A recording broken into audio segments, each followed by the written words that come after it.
Hello friends, welcome to my YouTube channel large animal vet. आज हम बात करेंगे इंजेक्शन डिगॉक्सिन के बारे में। तो डिगॉक्सिन इंजेक्शन क्या है, उसका कहाँ पर यूज़ होता है और कौन सी स्पीसीज में उसका यूज़ किया जाता है, इस बारे में आज हम विस्तार से चर्चा करेंगे। तो डिगॉक्सिन इंजेक्शन जो है वो कंजेस्टिव हार्ट फेल्यूर के केसेस में यूज़ किया जाता है। तो उसका डोज क्या होता है, लोडिंग डोज क्या होता है, ये सारी बातें आज हम इस वीडियो में जानेंगे। लेकिन उससे पहले अगर आप मेरे चैनल से नए जुड़े हैं या अभी तक आपने मेरा चैनल सब्सक्राइब नहीं किया है तो प्लीज़ मेरे चैनल को लाइक, शेयर और सब्सक्राइब करें। साथ में बेल वाला आइकन दबाकर ऑल वाला ऑप्शन भी चुनें ताकि भविष्य में आने वाली हर वीडियो की नोटिफिकेशन आपको समय समय पर मिलती रहे।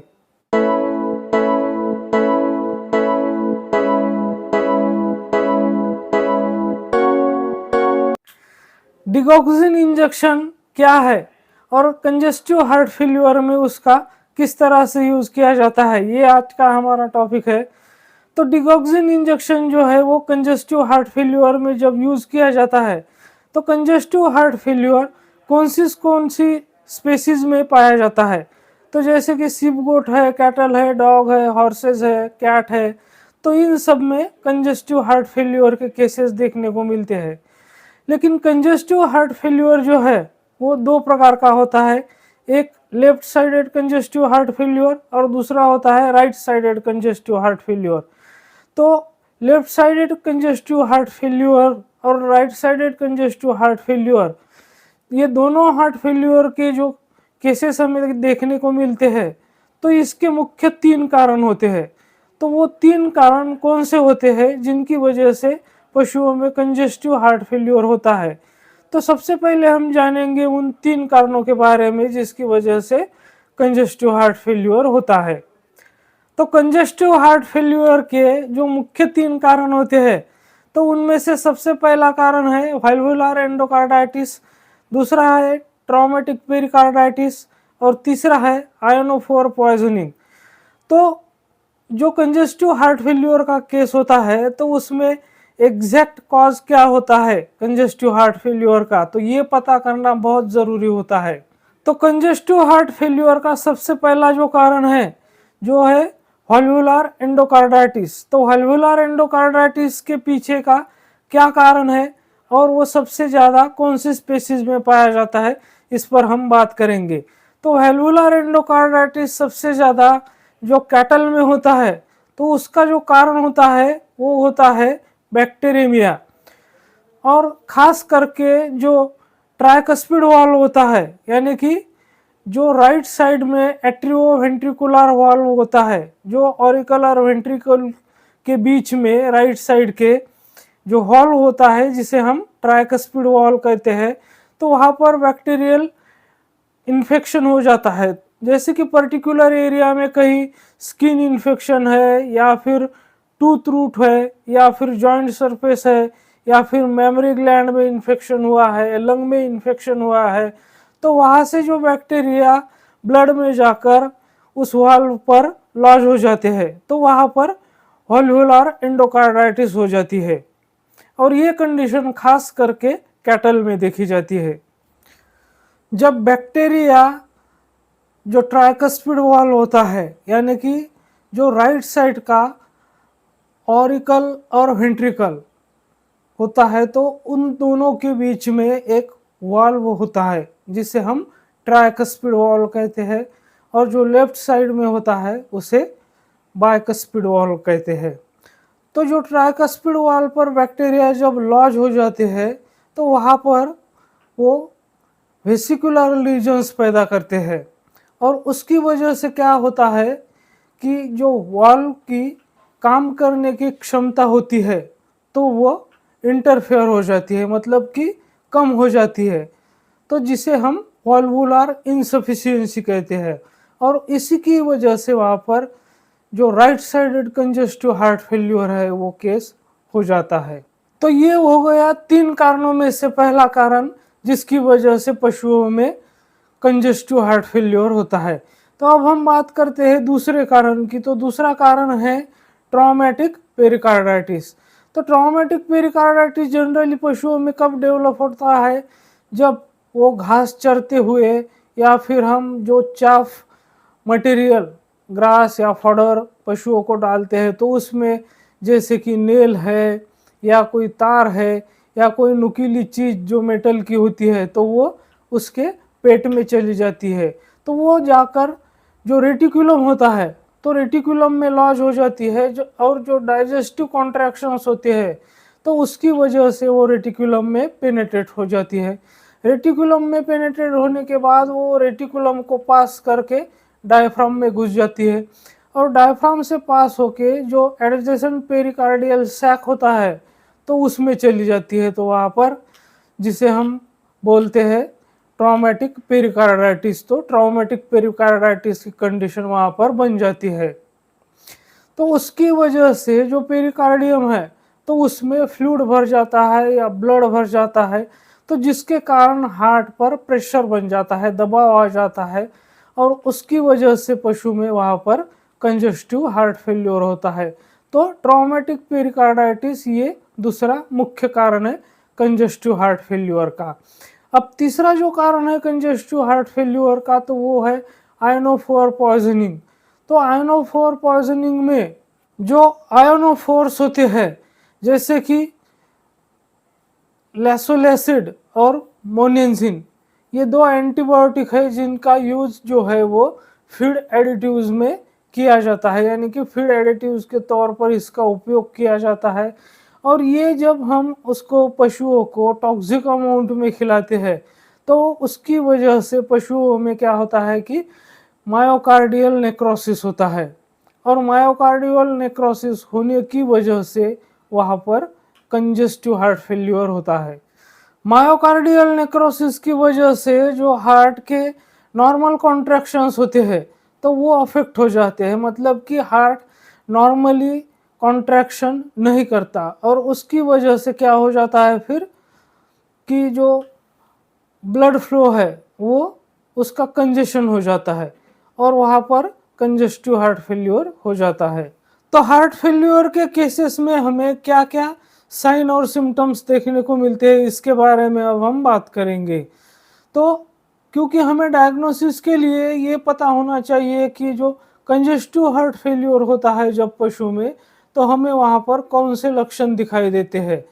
तो congestive heart failure always associated with, मतलब कि हमेशा जो कंजस्टिव हार्ट फेल्यूर का केस होता है तो उसमें इडिमा डेवलप होता है। तो जैसे कि ब्रिस्केट रीजन में इडिमा डेवलप होता है, सबमैंडिबुलर रीजन में इडिमा डेवलप होता है।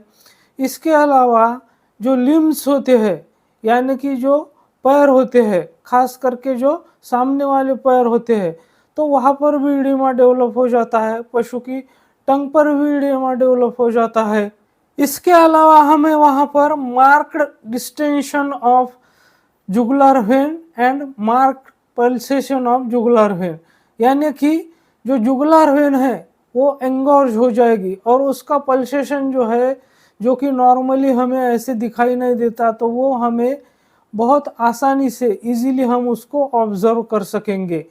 तो जुगुलर वेन का एंगोर्जमेंट भी हो जाएगा और उसके पल्सेशन जो है तो वो पल्स भी हमें दूर से ही दिखाई देंगे, तो उसे कहते हैं mark distension and pulsation of jugular vein. इसके अलावा वहाँ पर पशु में डायरिया होगा। इसके अलावा पशु में लेबर्ड ब्रीदिंग होगी, यानी कि पशु को सांस लेने में बहुत परेशानी होगी, तकलीफ होगी और पशु जो है वो जिसे हम रिलक्टेंस टू मूव कहते हैं, यानी कि आगे चलने में या हलचल करने में पशु को दिक्कत होगी, वो बिल्कुल भी चलने की कोशिश नहीं करेगा। और ऐसे पशु को अगर हम ज़बरदस्ती खींचातानी करके चलाने की कोशिश करते हैं तो वहाँ पर पशु ऑन द स्पॉट कोलैप्स हो जाएगा और उसकी डेथ हो जाएगी। तो यहाँ पर अगर हम ट्रीटमेंट की बात करें तो यहाँ पर जो इंजेक्शन यूज़ किया जाता है तो उस इंजेक्शन का नाम है डिगॉक्सिन। तो ये डिगॉक्सिन जो है ये वो एक कार्डियक ग्लाइकोसाइड है जो कि कार्डियक जो अरिथमिया होता है तो वहाँ और जो हार्ट फेल्योर का केस होता है वहाँ पर दोनों जगह पर इस इंजेक्शन का यूज़ किया जाता है। तो कार्डियक अरिथमिया जो होता है तो उसे वेंट्रिकुलर फिब्रिलेशन के नाम से भी जानते हैं। तो ये इंजेक्शन कैसे काम करता है कि जो अरिथमिया होता है तो उसको कंट्रोल करता है, हार्ट के जो कॉन्ट्रैक्शंस होते हैं उसको स्ट्रांग बनाता है, और जो अरिथमिया होता है उसको कंट्रोल करता है। तो उसको कंट्रोल कैसे करता है कि जो ओवर एक्टिव इलेक्ट्रिकल सिग्नल्स जो जाते हैं तो उसको ये काबू में करता है, स्लो डाउन करता है, और इस तरह से जो हार्ट का रिदम है वो रेगुलर करता है। तो इस तरह से डिगॉक्सिन इंजेक्शन काम करता है। तो वही डिगॉक्सिन इंजेक्शन इस कंजेस्टिव हार्ट फेल्यूर के ट्रीटमेंट के केस में हॉर्सेस में और कैटल में, डॉग में खास करके इसका यूज किया जाता है। तो अगर हम कैटल की बात करें तो कैटल में इसको कितनी डोज से कितने इंटरवल में इसको देना है, किस रूट से देना है, तो इसके बारे में अब हम बात करते हैं। तो कैटल में अगर हम डिगॉक्सिन इंजेक्शन के हाफ लाइफ की बात करें तो 5.5 टू 7.2 आवर्स इसका हाफ लाइफ होता है, जो कि एज कंपेयर टू हॉर्स यानी कि घोड़े की तुलना में बहुत कम होता है। जबकि घोड़े में जो है वो डिगॉक्सिन इंजेक्शन का हाफ लाइफ जो होता है वो होता है 17 टू 23 आवर्स यानी कि 17 से 23 घंटे तक का। तो जैसे कि इसका हाफ लाइफ हॉर्स के मुकाबले कैटल में बहुत कम होता है, तो इसलिए कैटल में इस इंजेक्शन की फ्रिक्वेंट डोजिंग हमें करनी पड़ती है, यानी कि बार बार ये इंजेक्शन हमें कैटल में लगाना पड़ता है। तो कैटल में जो इसका डोज रेट है, तो जो लोडिंग डोज होता है तो वो होता है 2.2 mg पर 100 kg बॉडी वेट के हिसाब से इसको लगाना होता है, और फॉलोड बाय 0.34 पर 100 kg एवरी 4 आवर्स।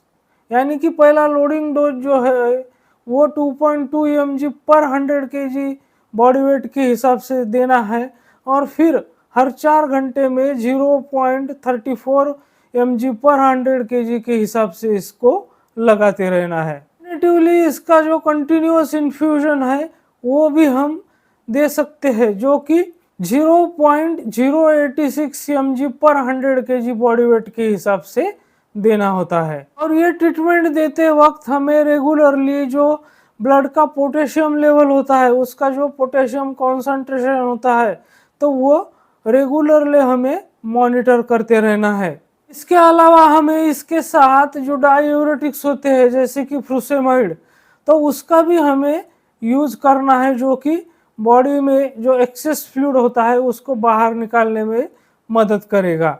और फ्रूसेमाइड का जो डोज है वो कैटल में 2.5 टू 5 mg पर kg बॉडी वेट के हिसाब से लगाना है। हॉर्सेस की बात करें तो हॉर्सेस में फ्रूसेमाइड का जो डोज है वो 0.25 टू 1 mg पर kg बॉडी वेट के हिसाब से हमें लगाना है। इस तरह से कंजेस्टिव हार्ट फेल्यूर का जो ट्रीटमेंट होता है पशुओं में वो किया जाता है।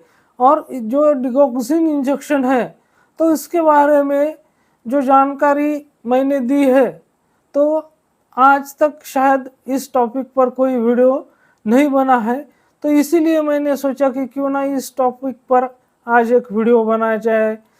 तो इसीलिए मैंने डिगॉक्सिन और कंजेस्टिव हार्ट फेल्यूर दोनों का जो कॉम्बिनेशन होता है, तो चाहूँ तो मैं अगर दोनों वीडियो अलग अलग बना सकता था, लेकिन ये जो कंबाइन वीडियो है ये आपको फील्ड में प्रैक्टिस में बहुत ज़्यादा मददगार साबित होगा, ऐसी मैं उम्मीद करता हूँ। और मेरे साथ बने रहने के लिए आपका बहुत बहुत धन्यवाद।